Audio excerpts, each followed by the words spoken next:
ऐसे एक भीष्म पितामह की कथा है। भीष्म पितामह बाणों की सैया पे लेटे थे ना। अब वो सोच रहे, उनके पास डेली भगवान आते थे। देखो किस्मत, कोई ऐसा व्यक्ति है जिसके पास भगवान है, डेली आते थे भगवान, दर्शन करने आते थे, दर्शन करते थे। लेकिन अब वो एक दिन भगवान आए तो उन्होंने भगवान से पूछा, भगवान हमने ऐसा कौन सा पाप किया था कि हम ये बाणों की सैया पर लेटे हैं। भगवान से भीष्म पितामह बोले कि हम 100 जन्म तक देख चुके हैं। जब कोई बहुत आदमी धर्मात्मा होता है तो उसका बढ़िया मतलब वो पिछले सब जन्म देख सकता है। उसमें उन्होंने 100 जन्म देख लिए, लेकिन वो 101 जन्म नहीं देख पाए थे। तो भगवान ने बोला ऐसा है कि आपका जो 101वां जन्म था, आप उसमें राजा का नाम भी बताया, एक राजा थे, इस नाम के राजा थे, और आप एक रथ से जा रहे थे। रथ से जा रहे थे तो एक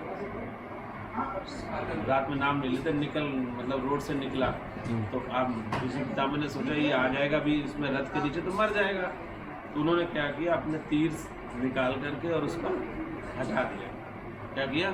हटा दिया। तो अच्छा किया बुरा किया? अच्छा किया। अच्छा किया। हाँ। लेकिन वो बुरा हो गया। वो तीर जब फेंका ना तो वो कहाँ गिरा जा करके, जहाँ कांटे थे, झाड़ियाँ थी कांटों से, तो सब कांटे उसमें चुभ गए। तो सोचो जाने में अपराध हुआ कि अनजाने में? अनजाने में। लेकिन सबका फल भोगना पड़ा ना। वो लोग जो एक भगवान के समकक्ष थे, कैसे थे? जब भाई भक्त अगर भगवान का सच्चा भक्त है तो भगवान से बड़ा है, आप समझ रहे हैं ना। भक्त भगवान क्या करते, भक्त की महिमा को बढ़ाते हैं। तो सोचो वो भगवान के समकक्ष जैसे लोगों के साथ ऐसा हुआ। अब राजा दशरथ जी थे, उनको भी तो कुछ भोगना पड़ा। राजा दशरथ में क्या था, वो तो स्वयं भगवान के पिताजी थे। क्या थे? पिताजी उनके। ये लोग तो मान लो दूर थे, उनका रिश्ता कैसा था, स्वयं ठाकुर जी के पिताजी थे। फिर भी ठाकुर जी उनके अपराध को ना तो मिटाया ना कम किया, वैसा ही भोगना पड़ा।